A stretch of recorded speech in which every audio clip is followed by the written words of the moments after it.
Everybody, बहुत बहुत स्वागत है आपके अपने यूट्यूब चैनल डॉक्टर फैसल पर। और आज मैं आपके सामने फिर एक वीडियो लेकर आया हूं और मैं पूरी उम्मीद करता हूं कि इस वीडियो से भी आपको कुछ नया सीखने को मिलेगा।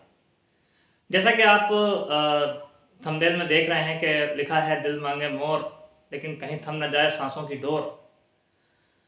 जी हाँ, ये बात मैंने कही है सेंटेड कैंडल्स के बारे में।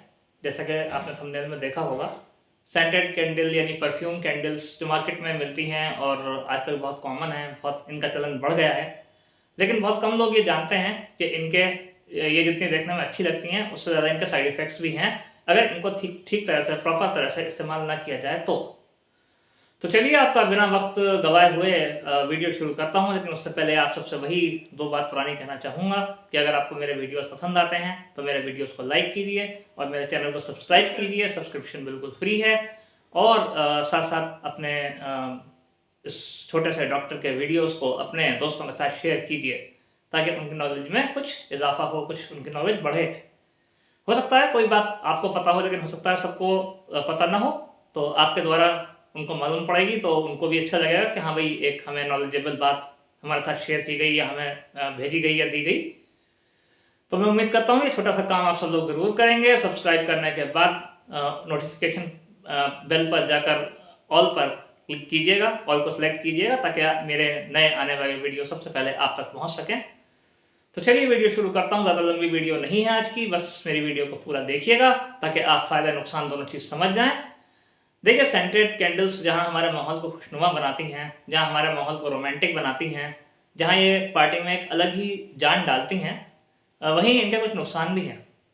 अब इनके नुकसान किस किस को होते हैं सबसे पहले बता दूं मैं आपको।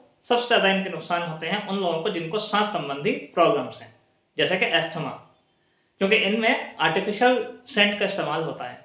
जब ये आर्टिफिशियल सेंट कैंडल्स में जलता है तो इससे इसके धुएं में एक केमिकल्स का कॉकटेल बनता है। कॉकटेल मतलब बहुत सारे केमिकल्स, अलग अलग तरह के केमिकल्स मिले हुए होते हैं उस धुएं में। और वो केमिकल्स क्या करते हैं, हमारी सांस के द्वारा हमारे शरीर में जाते हैं और एस्थमा को ट्रिगर करते हैं। एस्थमा को ट्रिगर करना मतलब कि एस्थमा को जगाते हैं। तो अगर आपको सेंटेड कैंडल्स का इस्तेमाल करना है तो सबसे पहले आपको क्या करना है, कोशिश करें कि खुले जगह पर, खुले एनवायरनमेंट में आप इसको इस्तेमाल करें। यानी कि कमरा बहुत ज़्यादा बंद ना हो, थोड़ी बहुत एयर कमरे में ज़रूर कहीं ना कहीं से आए। एकदम बंद कमरे में सेंटेड कैंडल को इस्तेमाल ना करें। और अगर कमरा बड़ा है तो चलेगा, लेकिन छोटे कमरे में खास तौर से ऐसा ना करें। दूसरी चीज़, अगर कैंडल जलाने के बाद आपको सांस लेने में कोई भी परेशानी होती है, कोई भी दिक्कत होती है, तो फ़ौरन आप कैंडल को बुझा दें और बाहर चले जाएं। क्योंकि एक छोटा सा अस्थमा का अटैक कई बार जानलेवा भी साबित हो सकता है अगर इस पर ध्यान न दिया जाए तो। इसमें क्या होता है, जब ये कैंडल्स जलती हैं तो इसमें अनबर्न कार्बन पार्टिकल निकलते हैं, कार्बन के अध्ययन कण, जो आप सभी जानते हैं। साथ साथ इसमें कुछ केमिकल्स ऐसे निकलते हैं जो क्लोरोफ्लोरोकार्बन जैसे होते हैं, और ये हमारे सांस के जरिए अंदर जाते हैं तो हमारी सांस में, हमारे लंग्स में, हमारे इसमें विंड पाइप में कई तरह की एलर्जीज को जन्म देते हैं। तो इस तरह से क्या है, एस्थमा वालों के लिए बहुत ज़्यादा नुकसानदेह है। इसके अलावा इसका जो फ्यूम्स हैं, इससे निकलने वाली जो धुआं है, जो भाप है, वो आँखों को भी नुकसान पहुँचाता है। आँखों के लिए भी नुकसान करता है। अगर एक कोई रूम है, वहाँ बहुत सारी कैंडल्स जल रही हैं, वहाँ ज़्यादा अच्छा एयरेशन नहीं है, खुला हुआ नहीं है कमरा, तो क्या होगा, इसकी जो फ्यूम्स हैं, इससे निकलने वाली गैसेस हैं, वो आँखों में भी कई तरह की एलर्जीज पैदा कर सकती हैं और आँख को ख़राब भी कर सकती हैं अगर ज़्यादा इसका इस्तेमाल किया जाए तो इसकी आदत मत बनाइए, इस्तेमाल कीजिए लेकिन बहुत कम। जब बहुत ज़्यादा ज़रूरत हो तब इस्तेमाल कीजिए और प्रॉपर इस्तेमाल कीजिए। देखिए, किसी भी चीज़ का इस्तेमाल जो है प्रॉपर होना बहुत ज़रूरी है। कोई चीज़ आमतौर से सेफ है, लेकिन अगर उसको हम प्रॉपर इस्तेमाल नहीं करेंगे तो हमारे लिए नुकसान करेगी। अब इसके लिए करें क्या, इसका उपाय क्या करें। देखिए, कैंडल्स ऐसी चीज़ है जो घर पर भी बनाई जा सकती हैं और आप घर पर कैंडल बनाकर इस्तेमाल कर सकते हैं। और उसमें आप बजाय आर्टिफिशियल केमिकल्स डालने के, सेंट के लिए आप नेचुरल केमिकल डालिए। जैसे रोज़ वाटर घर पर बनाइए और वो डालिए, या फिर कोई फ्लावर्स ले लीजिए, उनको आप पानी में बॉईल करके पानी में भिगोकर उस पानी का आप इस्तेमाल करें। उसमें उसकी खुशबू आ जाएगी, अरोमा आ जाएगी, या उसकी कुछ बूंदें आप डाल सकते हैं, या कुछ नेचुरल ऑयल्स होते हैं उनका भी आप इस्तेमाल कर सकते हैं। जो नेचुरल एसेंशियल ऑयल्स मिलते हैं, जो प्रकृति से हमें सीधे सीधे मिलते हैं खुशबू के लिए, उनका भी आप इस्तेमाल कर सकते हैं नेचुरल ऑयल्स का। वो थोड़े महंगे तो होते हैं, लेकिन उनसे निकलने वाले फ्यूम्स इतना नुकसान नहीं करते। तो मैं उम्मीद करता हूँ इस वीडियो से कुछ ना कुछ आपको ज़रूर सीखने को, समझने को मिला होगा।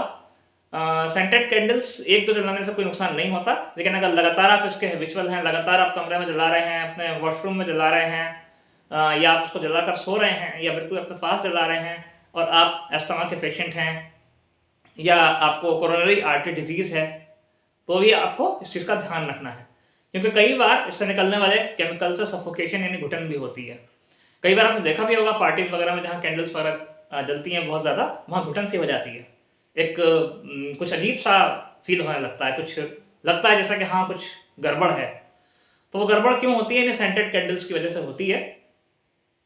और मैं तो यही कहूँगा कि इनका उपयोग खुले में करें या ऐसे रूम में करें जो वेल वेंटिलेटेड हो, जहाँ पे हवा का खूब अच्छा इंतज़ाम हो, तभी आप इससे होने वाले नुकसान से बच सकते हैं।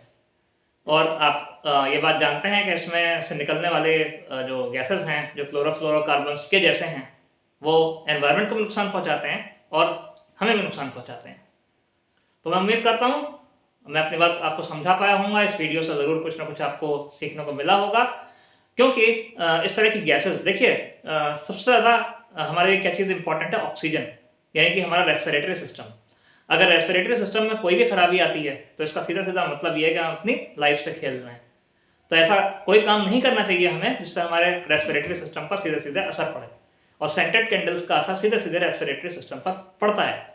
कई तरह की नेजल एलर्जीज, यानी कि नाक में होने वाली एलर्जीज, आइज एलर्जीज, आंखों में होने वाली एलर्जीज, और एस्थमा और थ्रोट में एलर्जी या गला बैठ जाना, या इस तरह की समस्याएं भी रेयर केसेस में देखी गई हैं इससे। तो इनका भी इस्तेमाल सावधानी से कीजिए। मैं मिलता हूँ आपसे अगले किसी वीडियो में। तब तक मोमबत्तियां जलाते रहिए और खुशियां मनाते रहिए। तब तक के लिए बाय।